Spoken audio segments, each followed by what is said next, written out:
Let's see what he's talking Fortnite, about. a game that holds many memories for many people. For some, it was camping out in bushes like a Vietnamese soldier. For others, it was making sure they didn't fully break trees. I And remember for camping in all the of Sacks in us, season 1. yes, me and you, it was turning around the Sunstrider skin for the first time. It gave me a rock hard cut. I miss those Hey, yo. days. Unfortunately, time did that one really annoying thing it likes to do called moving forward. And soon, it would become 4 years since players experienced the glory of OG Fortnite. With the only thing to soothe their insatiable Man, the hunger OG for this Fortnite long-gone comeback game was being different. OG locations occasionally returning, PC-exclusive servers of old seasons that may or may not host enough malware to make your computer start speaking Russian, and last but not least, buggy creative maps with missing locations. We're going. So, it would be to everybody's surprise when after 4 long years, in November of 2023, Epic Games would announce that for 1 month, we'd be going home. For real this time. Unsurprisingly, the hype was everywhere. Millions of players who had tossed Fortnite aside long ago came back to both reminisce on the old memories and to create new ones. This OG season would consistently keep a player count above 3 million, and even reach 11 million for the season's end event. This 1 month OG season seemed to prove to everybody that people didn't just miss OG Fortnite because they missed how life used to be, but because they missed a Fortnite with simpler gameplay and items. So if bringing back OG Fortnite seemed to be so successful back in 2023, then why, just over a year later, has Fortnite's new, permanent OG game mode been such a flop? Reaching a consistent player count that's about a whole 100 times smaller than the Fortnite OG season was able to bring in just the year before. So, what happened? Did the hype train for OG Fortnite simply fade away? Is this OG game mode not close enough to the original Chapter 1 Fortnite? Or is OG Fortnite just overhyped by nostalgia in comparison to current Fortnite? To answer why this current Fortnite OG mode is struggling so much, we need to go back and see what made the OG season back in 2023 so special. Another made day, it special, another man? victory for the OG, taking down the Sweats, the imposter. Now, I'm gonna need you to hear me out for a second. The Fortnite OG season I from think it was the 2023 nostalgia was and kind how of we all dog shit. missed it. From an objective standpoint. Under all the hype and the great memories that people have of this 1 month return to Fortnite simplicity, the season itself is in reality a very poor recreation of actual OG Fortnite. It suffers from numerous flaws, like the use of the incorrect Chapter 2 gun models, even though they used the right ones for the promotional art, the wrong storm graphics, a lack of fog that originally gave this map much of its atmosphere, the removal and replacement of many iconic buildings, and the overall inaccurate lighting and graphics. There's a ton more mistakes I could list, but these are just Yeah, I the most noticed glaring. all that too. Now, people were able to ignore these flaws and eat up this OG slop so easily for a few reasons. One, people were just hyped to play the OG map again for the first time in 4 years, in a way that didn't use your PC to mine Bitcoin, or was a creative map missing a battle bus. And two, this season was only a 1 month thing. Do you think people were gonna waste what might be their only opportunity to play the OG map again to complain about Trump Tower being removed? No. They're just gonna be grateful that they can at least drop at Tilted Towers again, and not some shit like Salty Towers.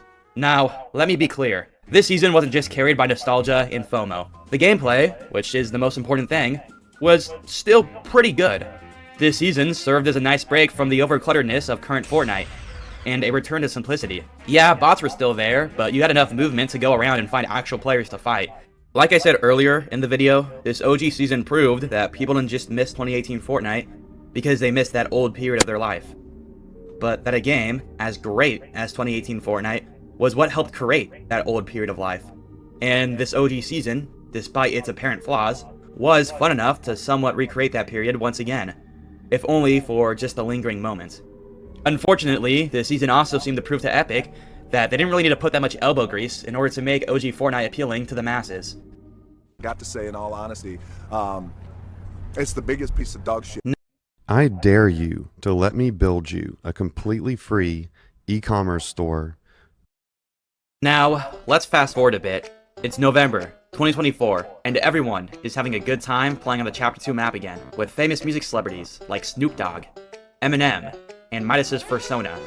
Just then, suddenly, out of the blue, Epic Games would officially announce on their Twitter that not only would OG Chapter 1 Fortnite be returning, but it would be here to stay, as a permanent game mode. Seasons rotating monthly, old weapon models, old loot pool, and double pump returning? The double pump shotgun can lick the fucking nastiest, most disgusting asshole. Man, I used to pray for times like this. Normal Battle Royale, Why would anybody touch that nasty, collab-ridden game mode when we could all just play Prime Fortnite forever? Come December 6th, then the masses would get their grubby little hands on this permanent OG game mode, with it releasing to a player count of 1.6 million. Wow, that's insane. Really good, actually. Yeah, this didn't last for more than one day. Now, crazy. it's not surprising this game mode brought in less players. Epic had already done the stunt before, and there wasn't any FOMO to go with it this time. But still, a fall-off of this proportion?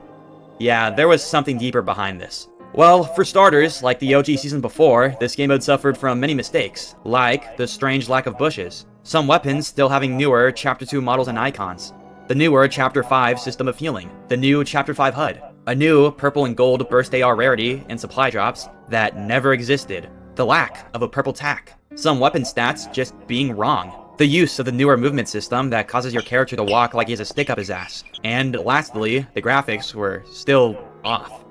Some of these flaws have been fixed, but many still remain to this very day. Now, these inaccuracies on their own don't really mean that much, but when added up, especially the big ones, this game mode starts to feel like a creative map. Actually, never mind, because by this time, the fan-made creative maps that were made purely out of passion looked almost identical to actual OG Fortnite, and easily outclassed this game mode, made officially by Epic Games. Now, while these inaccuracies definitely bring this game mode down, and the game mode would be better without them, they're more like a nice cherry on top of this game mode's biggest flaw. For its very first day, this game mode launched both without bots or any skill-based matchmaking. Well, wait, that's a good thing, right? That's just like actual OG Fortnite, where every enemy you fight is going to be an actual living human being. Well, two things. One, it's easy to forget that one of OG Fortnite's biggest demographics are casual players, who likely haven't played Fortnite in a while because they were turned off by the current state of the game. This John Pork. And two, Fortnite has a massive skill gap, specifically when playing builds. To put it in perspective how crazy this skill gap is, you could have a pretty good, retired pro player 1v1 build battle one of the best players in the world 100 times, and not win once. Now, what made these really bad circumstances even worse was the lack of a ranked mode on launch, meaning that not only was there no 𝑭𝑹𝑵 to filter sweats out of casual lobbies, there was also zero ranked mode for them to go play instead.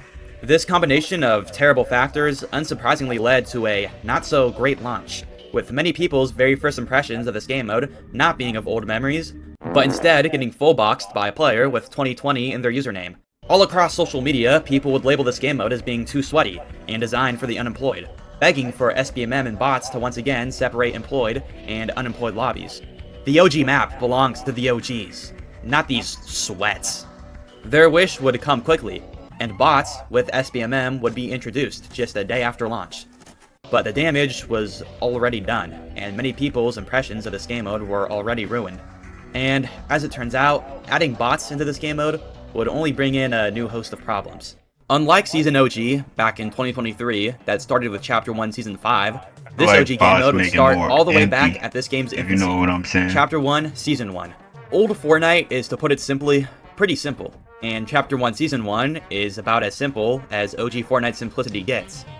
At this time, there were only the most basic items in the game. No need to wait to drink your big pot until you find minis, cause there were no minis. There was also nearly zero mobility, which only made exploring this barren map with barely any locations that much more enjoyable. This extreme simplicity of Chapter 1 Season 1 was already a turnoff for many, who were used to the usual dopamine rush of current Fortnite. But what makes this simplicity of old Fortnite so enjoyable to many, like myself, is that these long moments of constantly dropping tilted, so you drop somewhere. Outplayed. Capture your best gaming moments. Outplayed automatically saves your game's highlights. So you drop somewhere low-key, like Snobby Shores or Haunted Hills, only to realize the storm circle was located a whole times on the way in Wailing Woods. As frustrating as this sometimes was, it added to the OG experience. The storm was as much of a threat as an enemy player, and this aggressive storm would create situations like waiting right outside of the circle to pick off stragglers, or searching chests deep in storm praying you find a medkit. With the OG game mode, we actually got the return of this amazing storm system. For a little bit.